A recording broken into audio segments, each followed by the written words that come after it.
दुखों से दुखी हो रहे हैं, हे नाथ मुझ पर दया रखते हो तो बतलाएं कि उन मनुष्य के दुख थोड़े ही समय में प्रयत्न कैसे दूर हो सकते हैं। श्री भगवान जी बोले, हे नारद, मनुष्य की भलाई के लिए तुमने बहुत अच्छी बात पूछी। इस काम के करने से मनुष्य मुंह से छूट जाता है। भाई मैं कहता हूँ सुनो, बहुत पुण्य देने वाला स्वर्ग तथा मृत्यु लोक में दुर्लभ एक उत्तम व्रत है।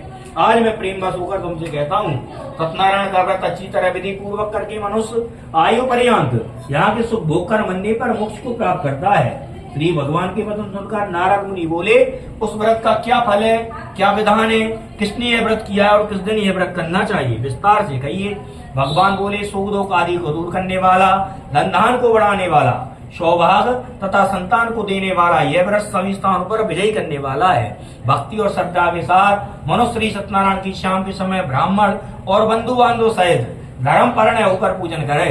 भक्ति भाव से नैवेद्य, केले का फल, घी, दूध, दही, गेहूं का चूर्ण, गेहूं के अभाव में साड़े का चूर्ण, शक्कर तथा गुड़ लेकर सभी भक्षित पदार्थ जमा करके भगवान को अर्पण कर देवे तथा बंधु बांधव सहित ब्राह्मण को भोजन करावे। तत्पश्चात स्वयं भोजन करे। नित्य गीत आदि का आचरण करते हुए सत्यनारायण भगवान का स्मरण करते हुए समय व्यतीत करे। इस तरह व्रत करने पर मनुष्य की इच्छा निश्चय ही पूरी होती है। विशेषकर कली काल में भूमि पर यही सरल मोक्ष का उपाय है। बोली श्री सत्यनारायण भगवान की जय। द्वितीय अध्याय प्रारंभ। सूत जी बोले, हे ऋषियों, जिनने पहले समय में इस व्रत को किया है उनका इतिहास कहता हूँ, ध्यान से सुनो। सुंदर काशी नगरी में एक अत्यंत निर्धन ब्राह्मण रहता था। वह भूख और प्यास से बेचैन हुआ नित्य प्रतिवार घूमता था। ब्राह्मणों से प्रेम करने वाले भगवान ने ब्राह्मण को दुखी देखकर बूढ़े ब्राह्मण का रूप धारण कर उसके पास जाकर आदर से पूछा, हे विप्रदेव, आप नित्य दुखी हुए पृथ्वी पर क्यों घूमते हो? श्रेष्ठ ब्राह्मण, सब मुझसे कहो, मैं सुनना चाहता हूँ। ब्राह्मण बोला, मैं निर्धन ब्राह्मण हूँ, भिक्षा के लिए पृथ्वी पर फिरता हूँ। हे भगवान, यदि आप इसका उपाय जानते हो तो कृपा कर कहो। व्रत ब्राह्मण बोले कि सत्यनारायण भगवान मन वांछित फल देने वाले, इसलिए ब्राह्मण तुम उनका पूजन करो, जिसके करने से मनुष्य सभी दुखों से मुक्त हो जाता है। ब्राह्मण को व्रत का सारा विधान बतलाकर बूढ़े ब्राह्मण का रूप धारण करने वाले सत्यनारायण भगवान अंतर ध्यान हो गए। जिस व्रत को वृद्ध ब्राह्मण ने बतलाया है मैं उसको करूंगा, ऐसा निश्चय करने पर उन्हें रात में नींद नहीं आई। भाई सभी उसके सत्यनारायण भगवान का निश्चय कर भिक्षा के लिए चले। उस दिन उसको भिक्षा में बहुत सा धन मिला, जिससे बंधु बांधव साथ उसने सत्यनारायण भगवान का व्रत किया। इसके करने से वह ब्राह्मण सभी दुखों से छूटकर अनेक प्रकार की संपत्ति युक्त हो गया। उस समय से वह ब्राह्मण हर मास इस व्रत को करने लगा। इस तरह सत्यनारायण भगवान के व्रत को जो भी करेगा वही सभी पापों से छूटकर मोक्ष को प्राप्त करेगा। आगे जो पृथ्वी पर सत्यनारायण भगवान का व्रत करेगा वह सभी दुखों से छूट जाएगा। इस तरह नारद जी से नारायण का कहा व्रत मैंने तुमसे कहा है। अब मैं क्या कहूँ? ऋषि बोले, मुनीश्वर, संसार में इस ब्राह्मण से सुनकर किसने इस व्रत को किया है? भाई सब सुनना चाहते हैं, इसलिए हमारे मन में श्रद्धा है। सूची बोले, हे मुनियों, जिसने इस व्रत को किया है वह सब सुनो। एक समय ब्राह्मण धन और ऐश्वर्य के अनुसार बंधु बांधव का व्रत करने को तैयार हुआ। उसी समय एक लकड़ी बेचने वाला बूढ़ा आदमी आया और वह लकड़ियों को रखकर ब्राह्मण के मकान में गया। प्यास से दुखी लगा रहा हो उनको व्रत करते हुए देखकर ब्राह्मण को नमस्कार कर कहने लगा कि आप ये क्या कर रहे हैं? इसके करने से क्या फल मिलता है? कृपा कर मुझसे कहो। ब्राह्मण ने कहा, सभी मनोकामनाओं को पूर्ण करने वाला यह सत्यनारायण भगवान का व्रत है। इसी की कृपा से मेरे यहाँ धनदान आदि की वृद्धि हुई है। इस व्रत के बारे में जानकर लकड़हारा बहुत प्रसन्न हुआ। शरणाम इसलिए प्रसाद खाने के बाद अपने घर को गया।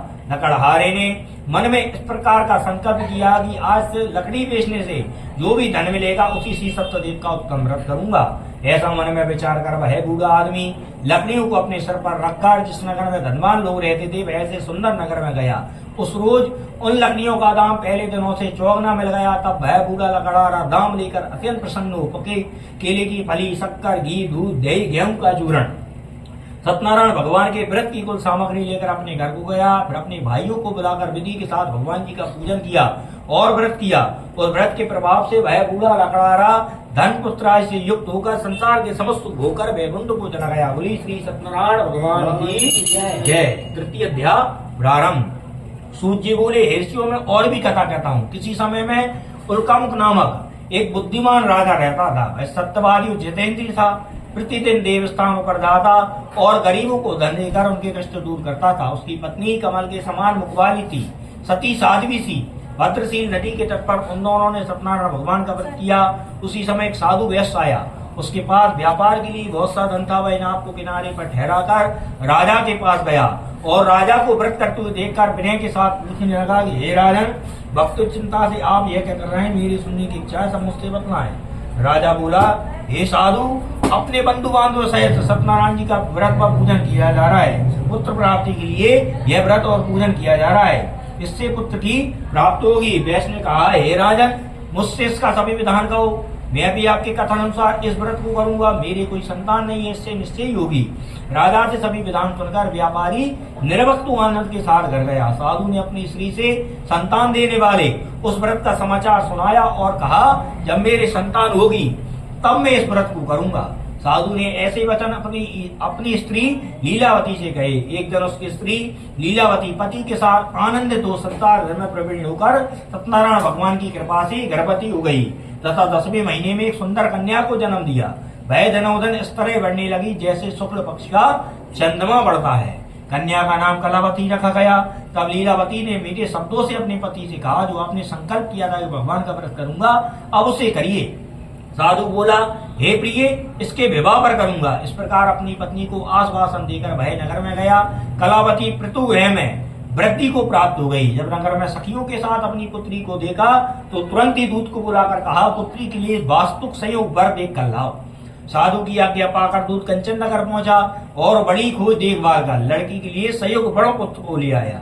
उस संयोग लड़के को देखकर साधु ने अपनी बंधु बांधव से प्रसन्न चित्त अपनी पुत्री का विवाह उसके साथ कर दिया, किंतु दुर्भाग्य से विवाह के समय भी उस व्रत को करना भूल गया।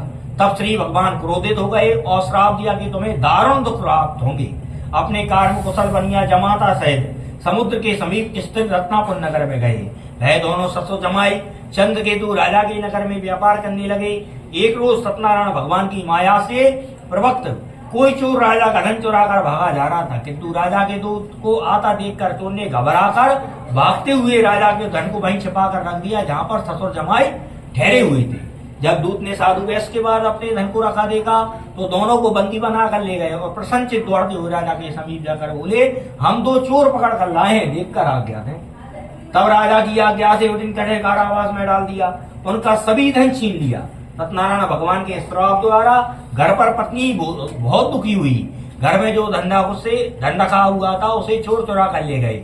शारीरिक व मानसिक पीड़ा तथा भूख और प्यास से अत्यंत दुखी हो अन्न की चिंता में कलावती एक ब्राह्मण के घर गई। वैष्णव सत्यनारायण भगवान का व्रत होते देखा तथा प्रसाद ग्रहण कर रात को घर आई। माता ने कलावती से कहा, हे पुत्री, अब तक कहाँ रही और तेरे मन में क्या है? कलावती बोली, माता, मैंने एक ब्राह्मण के घर सत्यनारायण भगवान का व्रत होते देखा है। कन्या के वचन सुनकर लीलावती ने भगवान की पूजन की तैयारी की और व्रत किया और व्रत करके भगवान से प्रार्थना की कि हे प्रभु, हमारे जो अपराध है उनको क्षमा करो और आप इस व्रत से संतुष्ट हो। इस प्रकार भगवान से प्रार्थना की। भगवान इस व्रत से संतुष्ट हो गए और राजा चंद्रकेतु को स्वप्न में दर्शन देकर कहा कि हे राजन, दोनों व्यस्तों को प्रातः ही छोड़ दो, उनका सभी धन जो तुमने ग्रहण किया है दे दो, नहीं मैं तेरे धन, राज, पुत्र आदि सब नष्ट करूंगा। राजा से ऐसे वचन कहकर भगवान अंतर ध्यान हो गए। प्रातःकाल राजा चंद्रकेतु ने सभा में आकर अपनी सपनों को सुनाया। वे दोनों गणपुत्र को कैद से मुक्त कर सभा में बुलाया। दोनों ने आते ही राजा को नमस्कार किया। राजा मधुर वचनों से बोला, हे महान भाव बस ऐसे कठिन दुख प्राप्त हुए, अब तुम्हें कोई भय नहीं है। ऐसा कहकर उनको नए नए वस्त्राभूषण पहना है। उनका जितना धन लिया था उससे दुगना धन देकर आदर के साथ विदा किया। दोनों वैश्य अपने घर को चल दिए। बोली श्री सत्यनारायण भगवान की जय। चतुर्थी अध्याय प्रारंभ। सूत जी बोले, वैश्य ने मंगल चरण करके यात्रा आरंभ की और अपने नगर को चले। उनके थोड़े दूर निकलने पर दंडी वैद्य धारण कर सत्यनारायण भगवान ने उनसे पूछा कि हे साधु, तेरी नाव में क्या है? अईमान बड़ा हंसता हुआ बोला, हे दंडी, आप क्यों पूछते हैं? क्या धन लेने की इच्छा है? मेरी नाव में तो बेल और पत्ते भरे हैं। वैश्य का कठोर वचन सुनकर भगवान ने कहा, तुम्हारा वचन सत्य तो दंडी। ऐसा कहकर वहां से कुछ दूर चले गए। कुछ दूर जाने के बाद समुद्र के किनारे बैठ गए। दंडी के जाने पर वैश्य ने नित्य क्रिया को किया और नित्य क्रिया करने के बाद जब नाव को देखा तो नाव पानी में ऊपर उठी हुई दिखी। नाव को ऊंचा उठा देख अचंभित होकर बेल पत्ते भरे लेकर मूर्छित तो जमीन पर गिर पड़ा। इस प्रकार मूर्छित होकर जमीन पर गिर पड़ा और रोने लगा।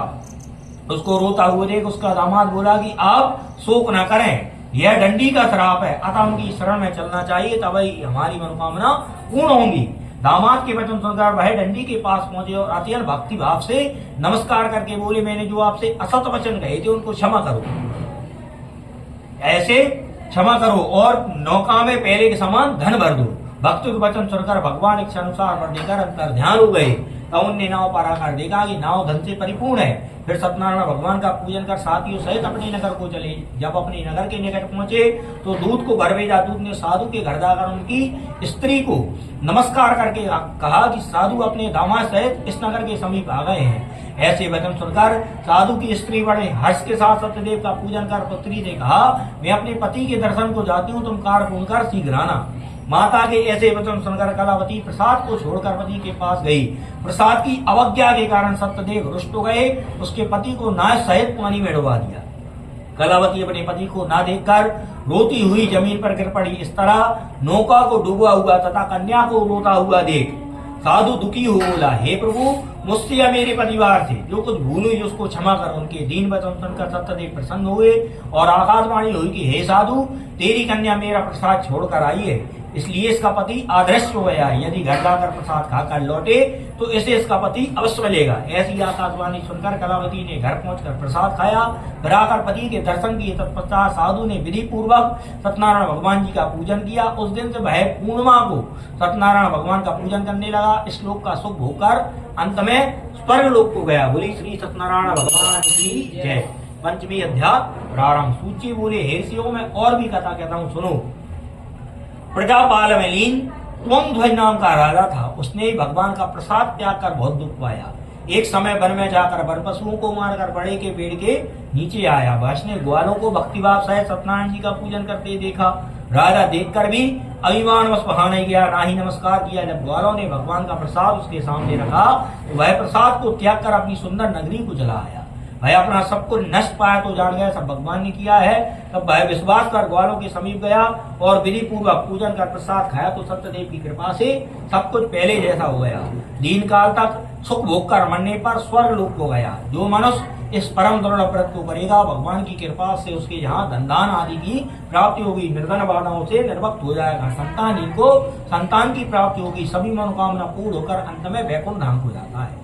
जिनने पहले समय में इस व्रत को किया, उनके दूसरे जन्म की कथा कहता हूँ, सुनो। वृद्ध सनातन ब्राह्मण ने सुदामा का जन्म लेकर मोक्ष को पाया। राजा उल्कमुख नामक राजा दशरथ होकर वैकुंठ को प्राप्त किया। साधु नामक वैश्य ने मोर ध्वज बनकर अपने पुत्र को आरे से चीर कर मोक्ष को प्राप्त किया। महाराज त्वंध्वज ने स्वयंभू होकर भगवान के भक्ति कर्म कर मोक्ष को प्राप्त किया। बोली श्री सत्यनारायण भगवान की जय। वो दे दो।